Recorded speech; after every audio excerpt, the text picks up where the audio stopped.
Form 47 تک لوگوں کو دے کے یہ اس وقت جو حکومت ساری بنائی گئی ہوئی ہے جعلی فارم 47 پہ، تو اس کی روک تھام کے لیے ہم نے ایک حکمت عملی تیار کی ہوئی ہے، اور ہماری پوری کوشش ہوگی کہ کل کا جو فیصلہ ہے وہ عوام کی امنگوں کے مطابق ہے، وہ جعلی فارم 47 کا فیصلہ نہ ہو، وہ اس حلقے کے عوام کے ووٹر کا فیصلہ ہو جو بھی. اور میں یہ سمجھتا ہوں کہ جو ووٹر فیصلہ کرے اس کے فیصلے کو قبول کرنا چاہیے. ٹھیک ہے، بہت شکریہ جی. آپ نے الیکشن کی بات کی، جلسے کی بات کی، جو سیاسی ماحول ہے اس کی بات کی. امید رکھتے ہیں کہ کل عوام جسے ووٹ دے گی جیتے گا بھی وہی.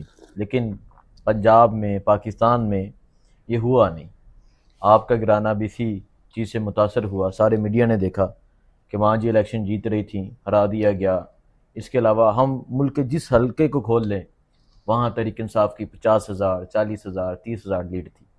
ایون کہ جہاں الیکشن ہے یہاں سے بھی تحریک انصاف کا امیدوار 18,000 سے جیتا ہوا تھا. ہم امید کرتے ہیں کہ جو ووٹ ہو وہی نکلے. اچھا، اب بات کرتے ہیں عمران خان کی. دیکھیں الیکشن ہے، کل ہو جائے گا، پرسوں اس الیکشن کا جو ایک مومنٹم بنا ہوا ہے یہ ختم ہو جائے گا. لوگوں کا بیسک جو کویسچن ہے وہ ہے عمران خان کی رہائی، کہ خان کب باہر آئے گا. آپ کہیں جاتے ہوں گے لوگ آپ سے بھی یہی پوچھتے ہوں گے، آگا آپ کہیں جاتے ہوں گے لوگ آپ سے بھی یہ پوچھتے ہوں گے کہ خان کب باہر آئے گا، اور لوگ ہم سے بھی یہی سوال کرتے ہیں. تو خان کی رہائی بہت ضروری ہے. اور عمران خان نے آج اعلان کیا ہے کہ عید کے بعد احتجاجی تحریک ہوگی. ہمیشہ خیبر پختونخوا تو نکلتا ہے، پنجاب آپ کو پتہ ہے کہ لوگ کہتے ہیں پنجاب نے میوز کیا ہے. سو کیا سمجھتے ہیں عید کے بعد عمران خان کی رہائی کی جو احتجاجی تحریک ہے کیا ہوگا؟ دیکھیں حسنین، پہلے تو میں آپ کو یہ ایک بات بتاؤں کہ یہ جو تحریک ہم کرنے جا رہے ہیں یا جو اس سے پہلے بھی کی ہے، عمران خان صاحب نے آج تک کبھی پارٹی کو یہ نہیں کہا کہ آپ میری رہائی کے لیے کوئی تحریک چلائیں، آپ کوئی ایسی تحریک چلائیں جس سے آپ مجھے جیل سے رہا کروائیں. عمران خان صاحب نے ہمیشہ کہا ہے کہ میں اپنی عدالتوں سے انصاف لینا چاہتا ہوں. پہلے تو آپ یہ بات یاد رکھیں کہ یہ جو تحریک انصاف نے جو پہلے بھی کی اور جو اب بھی ہم کریں گے، اس کا ایک پرپز تو عمران خان صاحب کی رہائی ہو سکتا ہے، لیکن بنیادی طور پہ اس کا اصل جو مقصد ہے وہ ہے پاکستان میں آئین کی بالادستی ہونی چاہیے. پاکستان میں آزاد عدلیہ کی تحریک ہے، یہ پاکستان میں حقیقی جمہوریت کی تحریک ہے، یہ پاکستان میں آزاد میڈیا کی یہ تحریک ہے. عمران خان صاحب نے تو آج تک کبھی پارٹی سے نہیں کہا کہ آپ اکٹھے ہوں اور میری رہائی کے لیے تحریک چلائیں. اور ہم جو مطالبہ کرتے ہیں کہ ملک میں آزاد عدلیہ ہو، جب آزاد عدلیہ ہوگی تو عمران خان صاحب انشاءاللہ تعالی جیل سے باہر ہوں گے. عمران خان صاحب کے اوپر سارے جھوٹے کیسز ہیں اور یہ ساری قوم جانتی ہے. وہ تو ہمیشہ یہی کہتے ہیں کہ میں نے جو انصاف لینا ہے وہ میں نے عدالتوں سے انصاف لینا ہے. اب ہماری تحریک ایک آئین کی جو بالادستی ہے اس کی تحریک ہے، ایک میڈیا کی آزادی کی تحریک ہے، ایک آزاد عدلیہ کی تحریک ہے، ایک حقیقی جمہوریت کی تحریک ہے. اور ابھی میں چند روز قبل دیکھ رہا تھا، پہلے جاوید ہاشمی جو بزرگ سیاستدان ہیں، انہوں نے بھی کہا کہ وہ اس میں کردار ادا کریں گے. میں ان کی ایک سٹیٹمنٹ سن رہا تھا جس میں انہوں نے کہا ہے کہ میں بھی اس تحریک کا حصہ بنوں گا. اور میں سن رہا تھا، میں آپ کے اس پروگرام میں کہنا چاہتا ہوں کہ میں جاوید ہاشمی صاحب کے اس فیصلے کا خیر مقدم کرتا ہوں.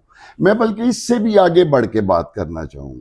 میں سمجھتا ہوں کہ جس طرح جاوید ہاشمی نے یہ اعلان کیا ہے کہ میں بھی اس تحریک کا حصہ بنوں گا، آج ملک تقاضا کرتا ہے کہ اعتزاز احسن جیسے جو لوگ ہیں وہ بھی یہ اعلان کریں کہ ہم بھی اس تحریک کا حصہ بنیں گے. آج ملک اس بات کا تقاضا کرتا ہے کہ شیخ رشید، شاہد حقان عباسی، چودھری نثار، یہ سب لوگ اس تحریک میں شامل ہوں اور یہ لوگ بھی جاوید ہاشمی کی طرح اس تحریک میں شامل ہونے کا اعلان کریں. کیونکہ یہ تحریک جو ہے یہ پاکستان میں آئین کی بالادستی کی تحریک ہے، یہ پاکستان کی آزاد عدلیہ کی تحریک ہے، یہ پاکستان میں آزاد میڈیا کی تحریک ہے، یہ پاکستان میں حقیقی جمہوریت کی تحریک ہے. اور میں ان سیاسی جماعتوں سے بھی یہ کہنا چاہوں گا جو اس وقت اپوزیشن کی سیاسی جماعتیں ہیں، جن میں جماعت اسلامی ہے یا جمعیت علماء اسلام ہے. دیکھیں سیاست کا کیا مقصد ہوتا ہے؟ آپ لوگ اگر پاکستان میں سیاست کر رہے ہیں تو اس کا کیا مقصد ہے؟ اگر آج آپ کے پاکستان میں عدلیہ آزاد نہیں ہے، آپ کا میڈیا آزاد نہیں ہے، آپ کی حقیقی جمہوریت نہیں ہے، آپ کے ملک میں آئین کی بالادستی نہیں ہے، اور آپ ایک جلوس نکال کے لے جاتے ہیں ایک ایسی حکومت جو کہ جیلی فارم 47 کی، اور اس کے آگے جا کے مطالبہ کرتے ہیں جی یہ بجلی سستی کر دے. میں سمجھتا ہوں کہ بجلی سستی کرانے کے لیے سیاست کر رہے ہیں. سیاسی پارٹیوں کا مقصد ہوتا ہے سیاست کا، اور وہ مقصد کیا ہوتا ہے؟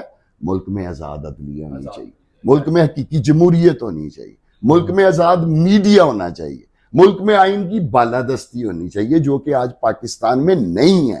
لہٰذا میں سمجھتا ہوں کہ چاہے وہ جماعت اسلامی ہے، وہ جمعیت علماء اسلام ہے، یا کوئی بھی ایسی جماعت جو اس وقت حکومتی اتحاد کا حصہ نہیں ہے، اس کو اس تحریک کا حصہ بننا چاہیے. یہ تحریک کوئی خالی عمران خان کی رہائی کی تحریک نہیں ہے. عمران خان نے تو آج تک نہیں کہا کہ آپ میری رہائی کے لیے کوئی جلوس نکالیں، کوئی تحریک چلائیں. عمران خان صاحب نے تو ہمیشہ کہا ہے کہ میرے جو فیصلے ہیں، جو انصاف ہے، وہ میں عدالتوں سے لوں گا. آپ لوگ جائیں، آپ لوگ اس ملک میں آزاد عدلیہ کے لیے تحریک چلائیں، آپ اس ملک میں حقیقی جمہوریت کے لیے تحریک چلائیں، آزاد میڈیا کے لیے تحریک چلائیں.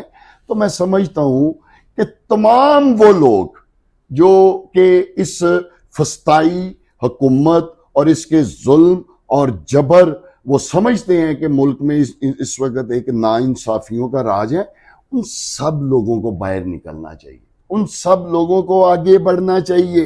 یہی وقت ہے حسنین آغا، تمام ان سیاستدانوں کے لیے یہ وقت ہے کہ وہ آگے بڑھیں اور ملک اور قوم کا جو قرض ہے وہ اتاریں اور اس تحریک میں شامل ہوں. ٹھیک ہے سر، آپ کا بہت بہت شکریہ. سمڑیال کے سلیکشن میں آپ کا بیان اماں ڈار کے ساتھ یہ بہت اہم تھا. تو آپ نے ناظرین کرام تمام چیزیں گفتگو ملاحظہ فرمائیں.